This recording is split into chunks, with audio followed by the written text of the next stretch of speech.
বিনিয়োগকারী বন্ধুরা, আসসালামু আলাইকুম। আশা করি আপনারা ভালো আছেন। আমি এখন আপনাদের সাথে ইন্ডেক্সের অ্যানালিসিস দেওয়ার চেষ্টা করব। তো ইন্ডেক্সের অ্যানালিসিসটা গতকাল দিতে গিয়ে আমি অনেক দায়িত্ব নিয়ে দিতে হয়েছে, অনেক চাপ নিয়ে দিতে হয়েছে, কারণ নেগেটিভ অ্যানালিসিস তো দিতে ইচ্ছে করে না। তার উপরে আপনারা জানেন বাজার সম্পর্কে সবাই পজিটিভ আশা করতেছে, কিন্তু আমি আশা করতেছিলাম না। আমি বাজারের অনেকগুলো লুপ হোল পাইছিলাম। বাজার যে উঠতে পারবে না, এখনই উঠতে পারবে না, সেটা আমি বের করতে পারছিলাম। একটা পর্যায়ে গিয়ে টপগুলা কারেকশান মিট করে আবার উপরে উঠছে একটু। তখন আমি খুঁজে বের করলাম বাজারের আরেকটা রেজিস্ট্যান্স লেভেল। সেই রেজিস্ট্যান্সটা ছিল ফিবোনাচি বেসড। আসলে আমরা একটু দেখি বাজারের অ্যানালিসিস ভালোভাবে। আমার অ্যানালিসিস কাউকে প্ররোচনা বা প্রলুব্ধ করার জন্য না, সম্পূর্ণরূপে টেকনিক্যাল বেসড একটা গাইডলাইন, একটা সাজেশন, একটা রোডম্যাপ, যাতে করে বিনিয়োগকারীরা একটা প্রপার ওয়ে পায় ট্রেড করার এবং তাদের বিনিয়োগ সিদ্ধান্ত নিতে কাজে লাগে। আমি কাউকে শেয়ার বাই করাই না, এরকম 5টা শেয়ার বাই করলে এইটা হবে, ওইটা বাড়লে এইটা হবে, এগুলো আমি করি না। ইউটিউবে যারা করে ওগুলো আমি করি না, এগুলো আমার ভালো লাগে না। আমি ঠিক সেরকম সাপোর্ট দেখাবো বাজারের, কিন্তু সেটা বাজারের দায়িত্ব, আপনাদের দায়িত্ব সেটা বুঝে সিদ্ধান্ত নেওয়ার। আমি বলবো না যে যেতেই হবে, এটা বলা যাবে না, এটা বলার সিস্টেম না টেকনিক্যাল অ্যানালিসিসে। আমি বলতে পারবো না যে অবশ্যই যাবে, এটা বলবো না। আমি বলবো যে যাওয়ার সম্ভাবনা থাকবে, যেতে পারে। আশা করি বুঝতে পেরেছেন। এখন আসেন আমরা, আমার অ্যানালিসিস ভালো লাগলে অবশ্যই আপনারা শেয়ার করবেন এবং সাজেস্ট করবেন। আপনারা শেয়ার সাজেস্ট না করলে আমি তো উৎসাহিত হব না, এবং আমার যদি সাবস্ক্রাইবার বেশি না থাকে, আমার তো ইনফিরিয়রিটি কমপ্লেক্স থাকবে। আশা করি বুঝতে পেরেছেন। আপনাদের সাবস্ক্রিপশান এবং শেয়ারিং আমাকে উৎসাহিত করবে আপনাদের সাথে থাকার জন্য। আমি আরেকটা কথা বলে রাখি, ইউটিউব থেকে আমি এখন পর্যন্ত কোনো টাকা পাই নাই, কোনো টাকা নিই নাই, কোনো টাকা আমার অর্জন নাই, কোনো প্রফিট, কোনো $1, $1 আমি এখন পর্যন্ত আমার পকেটে ঢুকাই নাই। আশা করি বুঝতে পারছেন। আসেন এখন আমরা অ্যানালিসিসে চলে যাই। Index analysis.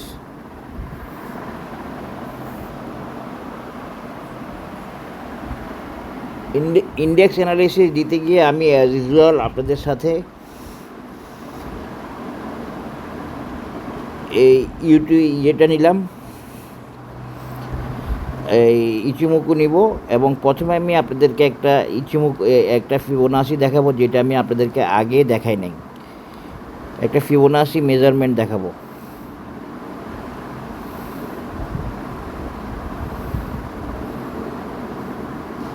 দেখেন 6762, বাজারের ক্লোজ হচ্ছে 6762।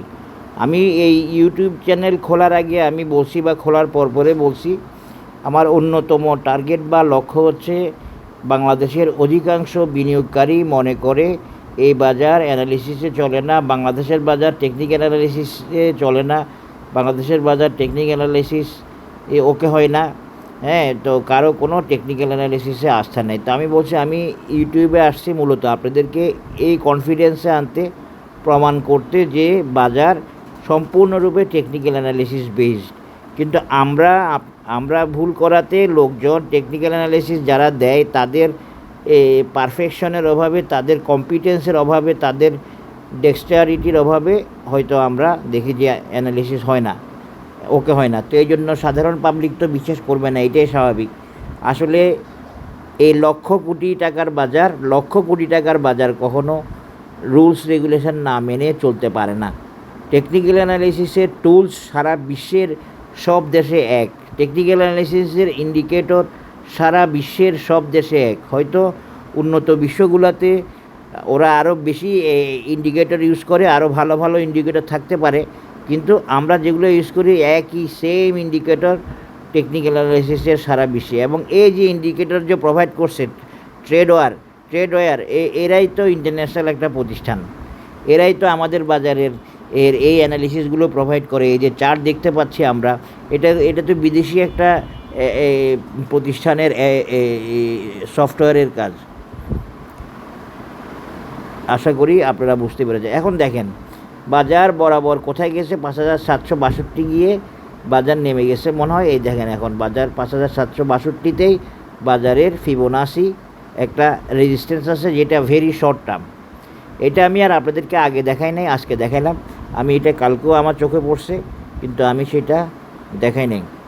আশা করি আপনারা আজকে বুঝতে পারছেন। এখানে দেখেন এই যে 1.618 এই লেভেলে গিয়ে বাজার নেমে গেছে। এখন আসেন আমি এখন আপাতত ইচিমুকুটা উঠাই দিই, আপনাদেরকে মূল অ্যানালিসিসটা আমি এর পরবর্তীতে একটা রেজিস্ট্যান্সের বিষয়টা আপনাদেরকে বলি। আমি দেখতেছি বা আমার অ্যানালিসিসে আছে, আমার মেজারমেন্টে আছে, আমার ইন্ডিকেটরে আছে যে বাজার উঠে আসাটা কঠিন, বাজার উঠে আসাটা জটিল।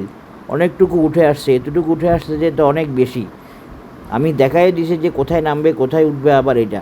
কিন্তু এরপরে যখন বাজার উঠতে থাকবে, আমরা যেরকম সাপোর্ট দেখাবো একটার পর একটা, বলবো না যে এখানেই থামবে, এখান থেকে উঠে যাবে। এটা যেরকম বলবো না, আমরা বলবো এখানে থামতে পারে, এখান থেকে উঠতে পারে। ঠিক সেরকম ওই সাপোর্টটা যদি ভাঙে তাহলে আরেকটা সাপোর্ট দেখাবো। এইটাই টেকনিক্যাল অ্যানালিসিসের নিয়ম। টেকনিক্যাল অ্যানালিস্ট এটাই করা উচিত। এই যে আপনি একটা প্রিডিকশান করবেন, আপনি অ্যাজাম্পশান করবেন, আপনি টেকনিক্যাল অ্যানালিসিস বেসড কথা বলবেন, টেকনিক্যাল অ্যানালিসিসের ভাষায় কথা বলবেন। সুতরাং আপনারা বুঝে নেবেন যে একটা সাপোর্ট দেখানোর পরে আরেকটা সাপোর্ট দেখানোটা ব্যর্থতা না। একটা সাপোর্ট বাজার ভাঙতেই পারে, সুতরাং আরেকটা সাপোর্ট বাজার আপনি দেখাইতে পারেন। ঠিক সেরকম একটা রেজিস্ট্যান্স ভাঙতে পারে, আপনি আরেকটা রেজিস্ট্যান্স দেখাতে পারেন। আশা করি বুঝতে পারছেন। এখন দেখেন আমি এই রেজিস্ট্যান্সটা এখন দেখালাম আপনাদেরকে, আজকে এটা আমি কালকে দেখছি। কালকে আমি আর দেখাই নাই, কারণ আমার তো 0.618 লেভেলের যে রেজিস্ট্যান্সটা সেইটা ভ্যালিড আছে, ভ্যালিড থাকবে। এখন বাজারের অন্যান্য ইন্ডিকেটর দেখে হয়তো মনে হবে যে বাজার উঠে যাবে। আমি কিন্তু বাজার উঠে যাবে বলি নাই গতকাল, এবং আজকেও আমি মনে করতেছি বাজার কারেকশান হবে। এখন দেখেন বাজারের যে রেজিস্ট্যান্সটা আমি দেখাইছিলাম সেটা কোথায় ছিল, কেমন ছিল, এইটা একটু দেখি আমরা।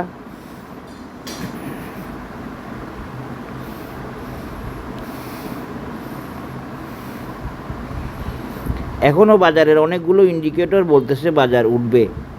আপনারা এটা মনে রাখবেন, এখনও বাজারে অনেক ইন্ডিকেটর বলতেছে বাজার উঠবে। আপনাকে মূল ইন্ডিকেটরটা বের করে নিতে হবে, সেটাই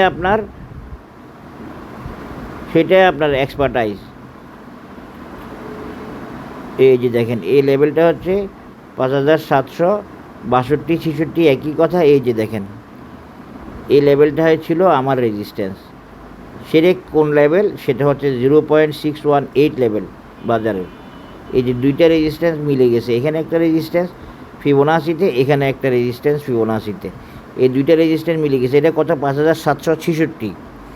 এই যে দেখেন 66, 64, 65 এগুলোর কোনো সমস্যা না, এগুলো সব একই লেভেল, একই মেজারমেন্টে আপনি ধরতে হবে। এই 5766 এটা আমি দেখাইছিলাম যে বাজার এইটা পর্যন্ত উঠতে পারে যখন একটা রেজিস্ট্যান্স ব্রেক করছে।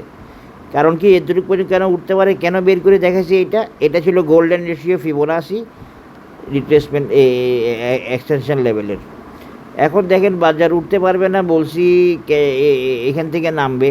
তো নামলে কী করতে পারে, কত করতে পারে, সেটা আমরা এখন একটু দেখার চেষ্টা করব। বরাবর দেখেন 0.618 লেভেল থেকে বাজার কারেকশন হয়েছে।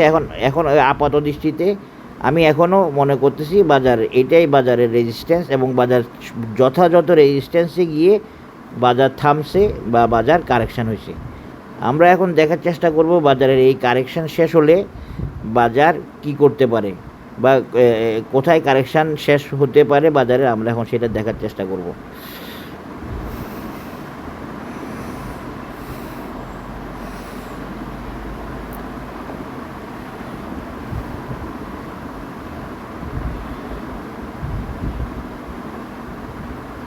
এই যে এখন বাজারের সাপোর্ট লেভেলগুলো আমি ড্র করলাম। দেখেন একটা সাপোর্ট লেভেল কোথায়, ওই যে আমাদের ওই টার্গেট লেভেলটা 5635, 40, যে টার্গেট লেভেলটা আমরা দেখাইছিলাম অনেকটা, ওই টার্গেট লেভেলটা হচ্ছে বাজারের একটা সাপোর্ট লেভেল। বাজারে এখানে একটা সাপোর্ট আছে বাজারে, এটা মাথায় রাখবেন। এই 5635, এটা একটা বাজারের সাপোর্ট লেভেল। এটার একটু গুরুত্ব আছে 5635। But as per technical demand or technical indicators demand or technical oscillators demand আমাদেরকে আরেকটু বড়ভাবে ভাবতে হতে পারে। আরেকটু বড়ভাবে বলতে কীরকম, মানে বাজারের কারেকশান আরেকটু বেশি হওয়ার সুযোগ কারণ থাকতে পারে এবং কারণ থাকবে। কি কারণে থাকবে? বাজার কিন্তু যে সেক্টরগুলো মুভ করার পজিশানে নাই, উঠে আসার পজিশানে নাই, এবং যেটা সবাই বুঝে না সেরকম সেক্টরগুলোকেও উঠায় আনছে, সেরকম সেক্টরগুলোকেও প্রাইস দিছে। এখন যেহেতু ওই সেক্টরগুলো উঠে আসতে পারবে না, উঠে আসার সম্ভাবনা এখন কম, ওকে হওয়ার সম্ভাবনা এখন কম, সে সেক্টরগুলোকে বাজার প্রাইস দিছে এবং বাজার এখন সেখানে একটা ব্যবসা করে ফেলছে। সেই ব্যবসা করার পর বাজার এখন সেইটাকে আবার ওকে করবে পরবর্তীতে উঠে আনার জন্য। এখন অ্যাবনর্মালি বাজার উঠাই আনলে সেটাকে আবার বাজার ওকে করতে হয়। ঠিক সেরকম বাজার যে সেক্টরগুলো যতটুকু উঠে আসলে আনা যায় ততটুকু আনছে, যাতে সে একটা ব্যবসা করে ফেলতে পারে। এটা হলো একটা ব্যাপার। তো যাই হোক, এখন বাজারের মূল সাপোর্ট লেভেল হবে দুইটা। ওইটা দেখাইছি উপরেরটা, ঠিক আছে, ওইটা কিন্তু আসল সাপোর্ট লেভেল না। বাজারের সাপোর্ট লেভেল হবে মূলত এই দুইটা, 5481, ফিবোনাচি 0.50 লেভেল, রিট্রেসমেন্ট লেভেলের 5484। যেহেতু বাজার একটু উপরে উঠছে, আমাদের সাপোর্ট লেভেলের মধ্যেও চেঞ্জ আসছে, এটা মনে রাখবেন। সাপোর্ট লেভেলও চেঞ্জ আসছে। সেটা কত? এখন দুইটা সাপোর্ট লেভেল আমি দেখাবো। এই দুইটাই ভাইটাল সাপোর্ট লেভেল থাকবে, তবে উপরেরটা চেয়ে নিচেরটা ভাইটাল থাকবে। মানে উপরেরটা যদি কোনো কারণে ভেঙে ফেলার একটা সম্ভাবনা থাকতে পারে, সেক্ষেত্রে আমরা নিচেরটাকে ইনশাল্লাহ বাজার সাপোর্ট পেয়ে যাওয়ার সম্ভাবনা থাকবে খুব বেশি, এর বেশি হয়তো নামতে হবে না। তার মানে আমরা একটা নেগেটিভ সিচুয়েশান ফেস করতে হতে পারে বা ফেস করতে পারি। সেটা কি কারণে? সেটা টেকনিক্যাল কারণে, ইন্ডিকেটর অসিলেটরের কারণে। আমি যে জিনিসগুলোতে আপনাদেরকে বারবার দেখাইছি, উইকলি চার্টে, মান্থলি চার্টে, 2 উইকলি চার্টে, যে জিনিসগুলোতে অসামঞ্জস্যতা ওকে হয় নাই, সেগুলোকে বাজারকে ওকে করে উঠতে হয়। এটাই টেকনিক্যাল ডিমান্ড আর টেকনিক্যাল নেসেসিটি। বাজার চাইলেই সব কিছু করতে পারে না, অনেক কিছু করতে পারে, এটা ঠিক আছে, কিন্তু সব কিছু করতে পারে না। অনেক কিছু করার প্রমাণ অনেকগুলো আছে, কিন্তু সব কিছু করতে পারে না। সব কিছু করতে পারলে বাজার 4 বছর কারেকশানে থাকতো না। বাজার ওই যে ফ্লোর উঠে দেওয়ার পরে বাজার উঠতো, বাজারের পক্ষে সম্ভব হয় নাই। বাজার 9, 10, 11, 12 মাসের ফ্লোরের পরে বাজার 4 বছর সময় নিচ্ছে বটম টাচ করে আবার উঠে আসতে। এবং দেখেন একটা বড় রিট্রেসমেন্ট করছে, এখান থেকে উঠে আবার রিট্রেসমেন্ট করছে বাজার। এগুলো সম্পূর্ণ টেকনিক্যাল কারণে এবং টেকনিক্যাল ব্যাখ্যা আছে। এর আগে আরেকটা সাপোর্ট আছে বাজারের 5555। তো এটা আমি এই উপরের দুটোটাকে আমি গুরুত্বপূর্ণ মনে করতেছি না। মূলত পরের দুইটা গুরুত্বপূর্ণ। একটা হচ্ছে 5484, আর এর পরেরটা হচ্ছে 5420 লেভেল। এই দুইটা হচ্ছে বাজারের সাপোর্ট লেভেল, এবং বাজার এই সাপোর্ট লেভেলে আসলে পরে বাজার তার উঠে আসার একটা সাপোর্ট পাবে। মানে সাপোর্ট আসলে পরে তার ইন্ডিকেটরগুলো আবার বলবে এবার তুমি উঠতে পারো, তুমি এখন এক্সারশন নাই, তোমার যে এই অসামঞ্জস্য তৈরি হয়েছে সেটা কাভার হয়ে গেছে। তা আসেন এখন আমি একটু দেখাই বাজার নামলে কি করতে পারে।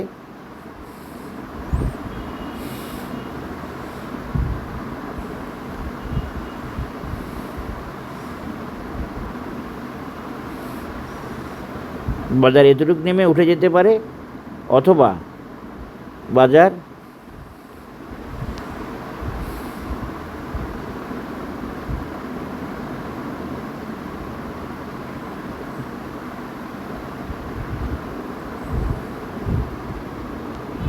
আরেকটু নিচে নেমে উঠে যেতে পারে।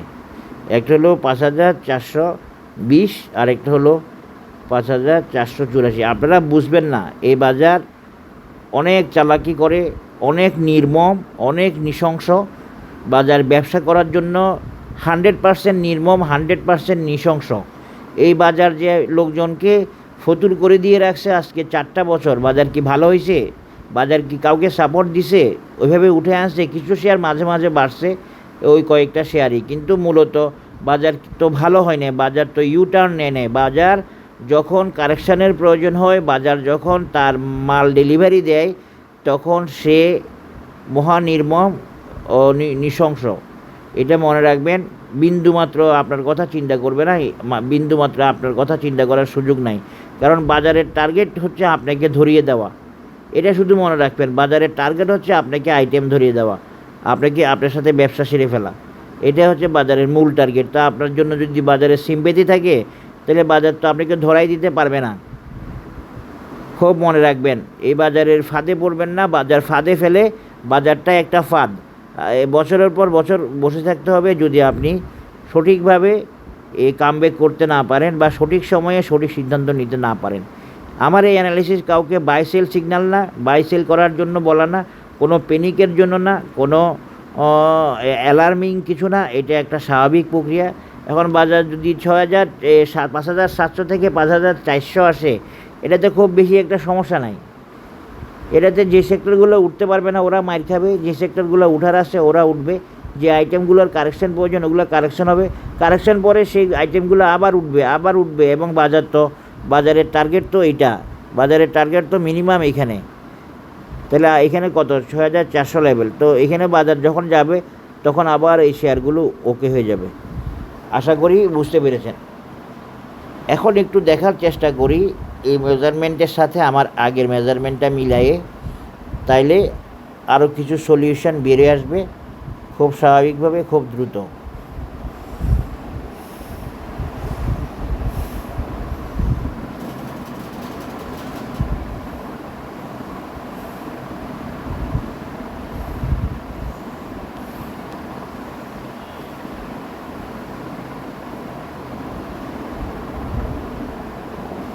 বাজার দেখেন জুন মাস পুরাটা শেষের দিকে ভালো রাখছে। এটা হলো জুন মাস রিলেটেড অনেক কিছু হয়, সেটা আপনারা জানেন। আমি আর এগুলো ডিটেলস বলতে চাচ্ছি না, বলা ঠিক না। সেগুলোও হওয়ার জন্য, সেগুলো করার জন্য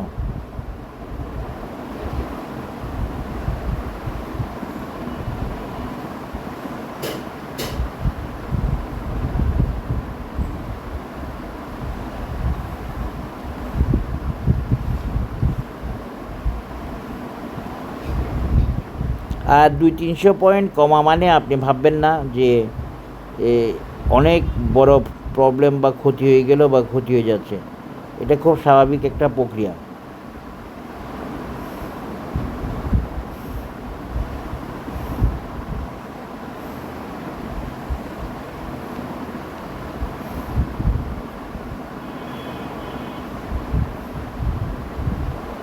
এই যে সেপ্টেম্বরের লাস্ট, এইটাও ভ্যালিড থাকলো, মোটামুটিভাবে সব কিছু ভ্যালিড থাকলো। আমরা এই ধরনের একটা মুভমেন্ট আশা করি পাবো বাজারের কাছ থেকে ইনশাআল্লাহ। এটা আমার একটু অ্যাডভান্স অ্যানালিসিস, আপনারা এটাকে কনসিডারেশনে নেবেন না, শুধু দেখবেন, বুঝবেন, মনে রাখবেন। এই আপনারা আপনাদের মতো করেই ট্রেড করবেন, বাজার বুঝে বাজার বাই সেল করবেন, সব করবেন। এটা একটা রাউন্ডিং বটম, আবারও দেখাচ্ছি সেই রাউন্ডিং বটমটা। রাউন্ডিং বটম মানে কনফার্মেশন মানে আপনার ব্যবসা। সুতরাং সেভাবে ট্রিট করবেন, সেভাবে ডিল করবেন আশা করি। এবং এই সেপ্টেম্বরের লাস্ট নাগাদ বাজার আশা করি তার টার্গেট লেভেলে যাবে বা যাওয়ার চেষ্টা করবে। বাজারে কোনো কিছুই সমস্যা নাই। বাজার যদি একটু নিচে না নামে, ওই সেপ্টেম্বরও বাজারের কাভার হয় না, বুঝতে পারছেন? সেপ্টেম্বরের লাস্ট বাজারের কাভার হয় না, বাজার যদি আরেকটু নিচে না নামে। এখন নামায় দেখালাম, এরপরে মেজারমেন্টটা মিলাই দিলাম, আশা করি আপনারা বুঝতে পারবেন। এটা হলো বাজারের measurement, technical analysis of index for the period of mid term. এখান থেকে আমরা এই কারেকশান লেভেল থেকে এই যে যেখানে যাওয়ার সম্ভাবনা আছে বলতেছে 5,420 লেভেল, ওই কারেকশান লেভেল থেকে বাজার সরাসরি উঠে আসবে আশা করি।